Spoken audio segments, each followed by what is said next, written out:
அன்பார்ந்த இணையதள நேயர்களை மீண்டும் www.qcrc.in என்ற இணையதளத்திற்காக நியூஸ் தமிழ் செய்திருக்கையில் உங்களை சந்திப்பதில் பெருமகிழ்ச்சி அடைகிறோம். இன்று 16 ஏப்ரல் 2009க்கான முக்கிய செய்திகளை தற்போது பார்க்கலாம். ஈழ தமிழ்நாட்டில் இன்று பாதுகாப்பு வலயத்தின் மீது இலங்கை ராணுவத்தினர் நடத்திய உலகு வானூர்தி மற்றும் ஏவுகணை தாக்குதலில் 219 தமிழர்கள் படுகொலை செய்யப்பட்டதாகவும் 400க்கும் மேற்பட்டோர் படுகாயம் அடைந்துள்ளதாக முல்லைத்தீவு மாவட்டத்திலிருந்து செய்திகள் வெளியாகிக் கொண்டிருக்கின்றன. இந்திய நாடாளுமன்றத்துக்கு இன்று நடந்த முதற்கட்ட தேர்தலில் 65% ஓட்டு பதிவுகள் பதிவாகி இருப்பதாக இந்திய தேர்தல் ஆணையம் டெல்லியில் அறிவித்திருக்கிறது. சில இடங்களில் பரபரப்பாகவும் சில இடங்களில் நக்சலைட்டுகளின் அச்சுறுத்தல்களில் பயந்து வாக்காளர்கள் சென்று வாக்களித்ததாகவும் செய்திகள் வந்த வண்ணம் இருக்கின்றன.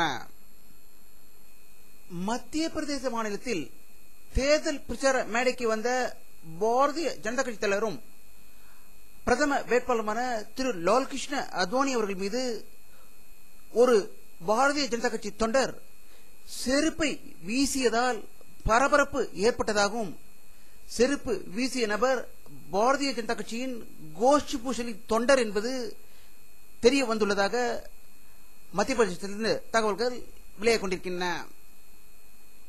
பாரதிய ஜனதா கட்சியின் இளம் வேட்பாளர் திரு வருண் காந்தி அவர்கள் பிரிவினை தூண்டும் வகையில் சர்ச்சைக்குரிய எவ்வித பேச்சுகளையும் பேச மாட்டேன் என அவர் வெளியிட்ட ஒரு மனுவின் காரணமாக வருண் காந்தியை 2 வார கால பெரேலில் விடுவிக்க உச்ச நீதிமன்றம் இன்று உத்தரவிட்டுள்ளதாக தகவல்கள் வெளியாகிக் கொண்டிருக்கின்றன. இந்தியாவில் இன்று நடந்த முதற்கட்ட தேர்தலில் இரத்த வெறி ஆட்டம் போட்டிருக்கிறார்கள் நக்சலைட் குழுவினர்கள். முதல்கட்ட தேர்தல் நடைபெற்று வரும் பீகார், ஜார்க்கண்ட், சத்தீஸ்கர், ஒரிசா ஆகிய மாநிலங்களில் தேர்தலை சீர்குலைக்கும் நோக்கில் நக்சலைட்டுகள் நடத்திய தாக்குதலில் 18 சிஆர்பிஎஃப் படையினர் உயிர் இழந்ததாகவும் 20க்கும் மேற்பட்டோர் படுகாயம் அடைந்துள்ளதாக ஒரு அதிர்ச்சி தகவல் வந்து கொண்டிருக்கின்றது. சென்னை தீவு திடல் இன்று திக்கு முக்கு ஆடியதாகவே கூறலாம். அதிமுக கூட்டணியின் பிரம்மாண்ட பிரச்சாரம் 40 வேட்பாளர்களும் ஒரே நேரத்தில் அறிமுகப்படுத்தப்பட்டு தமிழகத்தையே ஒரு பரபரப்பு செய்தி தீவுத்திலிருந்து வெளிவந்து கொண்டிருப்பதாகவும் இதில் அதிமுக பொதுச் செயலாளர் செல்வி ஜெயலலிதா, இந்திய கம்யூனிஸ்ட் தேசிய செயலாளர் பரதன், மார்க்சிஸ்ட் கட்சி பொதுச் செயலாளர் பிரகாஷ் கரத், மதிமுக பொதுச் செயலாளர் வைகோ, பாமக நிறுவனர் டாக்டர் ராமதாஸ், மார்க்சிஸ்ட் மாநில செயலாளர் வரதராஜன் உள்ளிட்டோர் பிரச்சாரத்தில் ஈடுபட்டதாக தகவல்கள் வெளிவந்து கொண்டிருக்கின்றன. காங்கிரஸ் கட்சியின் நீண்ட கோஷ்டி பூசல் இழுபறிக்கு பின்பு இன்று 15 நாடாளுமன்ற வேட்பாளர்களை அறிவித்து இருப்பதாகவும் அதில் அனைத்து கோஷ்டியினருக்கும் பங்கு பிரித்து கொடுக்கப்பட்டுள்ளதாகவும் சிவகங்கை தொகுதியில் திரு ப சிதம்பரம் அவர்களும், ஈரோடு தொகுதியில் திரு இளங்கோவன் அவர்களும், சேலம் தொகுதியில் திரு தங்கபாலு அவர்களும் போட்டியிடப் போவதாக செய்திகள் வெளியாகிக் கொண்டிருக்கின்றன.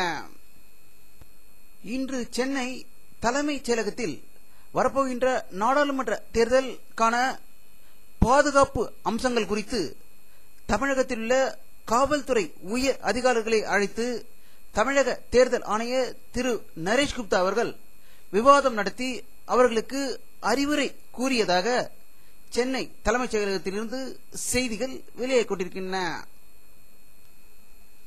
சென்னை கும்மிடிப்பூண்டி தொழிற்பேட்டையில் இன்று ஒரு இரும்பு உருக்கு ஆலையில் ஏற்பட்ட பயங்கர பாய்லர் வெடித்ததில் 5 ஊழியர்கள் பலி ஆனதாகவும் 10க்கும் மேற்பட்டோர் படுகாயம் அடைந்துள்ளதாக கும்மிடிப்பூண்டியிலிருந்து செய்திகள் வெளியாகிக் கொண்டிருக்கின்றன.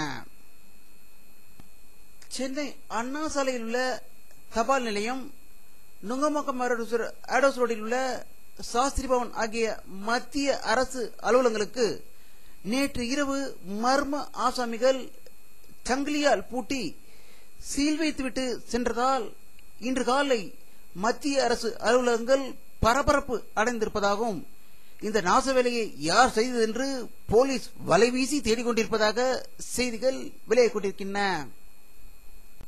பாகிஸ்தான் நாட்டில் உள்ள சீக்கிய மத மக்களிடம் தாலிபான்கள் கட்டாய வசூலில் ஈடுபடுவதாகவும், பல கோடி ரூபாயை அவர்களிடமிருந்து மிரட்டி பறித்து வருவதாக செய்திகள் வெளியாகிக் கொண்டிருக்கின்றன. ஆப்பிரிக்கா வழியே பயணம் செய்யும் கப்பல்களுக்கு எதிரான சோமாலிய கொள்ளையர்களை சம்பவங்களை எதிர்த்து அனைத்து உலக சமூக நாடுகளும் உறுதியுடன் செயல்பட வேண்டும் என்று ஐக்கிய நாடுகள் சபையில் சோமாலிய பிரதிநிதி கேட்டுக்கொண்டுள்ளதாகவும், இதற்கிடையில் அமெரிக்க கப்பல் கேப்டனை கடத்திய சோமாலிய கடற்கொள்ளையிலிருந்து கேப்டன் பிடிக்கப்பட்டு கென்யாவுக்கு அழைத்து வரப்பட்டுள்ளதாக தகவல்கள் வெளியாகிக் கொண்டிருக்கின்றன. ஈராக் தலைநகர் பாக்தாத்தில் இன்று தற்கொலைப்படை தாக்குதலில் ஈராக் ராணுவ வீரர்கள் 16 பேர் பரிதாபமாக கொல்லப்பட்டதாக பாக்தாத்திலிருந்து செய்திகள் வெளியாகிக் கொண்டிருக்கின்றன. அமெரிக்காவின் ஆலை தொழில் உற்பத்தி அளவு கடந்த 10 ஆண்டுகளில் காணப்படாத மிக குறைந்த நிலையை எட்டியுள்ளதாகவும் அதிகாரப்பூர்வ அமெரிக்க புள்ளி விவரங்கள் காட்டுவதாக தகவல்கள் வாஷிங்டனில் இருந்து வெளிவந்து கொண்டிருக்கின்றன. வானிலை அறிக்கை 16 ஏப்ரல் 2009 பிற்பகல் 3 மணி எடுக்கப்பட்ட சேட்டலைட் புகைப்படத்தை தற்போது பார்த்துக் கொண்டிருக்கிறீர்கள். தமிழகத்தில் கோவை, நீலகிரியில் மேகமூட்டங்கள் அதிகம் இருப்பதால் மழை பெய்வதற்கான வாய்ப்புகள் இருப்பதும், வட மாவட்டங்களிலும் சரி தென் மாவட்டங்களிலும் சரி இன்று வெயிலின் தாக்கம் அதிகமாக காணப்பட்டதாக அனைத்து பகுதியிலிருந்தும் தகவல்கள் வந்து கொண்டிருக்கின்றன. நேற்று உருவாகியிருந்த புயல் சின்னம் ஒரிசாவில் மையம் கொண்டிருப்பதாக தகவல்கள் வெளியாகிக் கொண்டிருக்கின்றன. ஆகையால் தமிழகத்தில் மழை வருவது குறைவே. இத்துடன் இந்த செய்தி அறிக்கை நிறைவடைகிறது.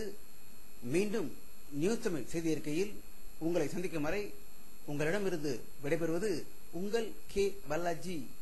நன்றி.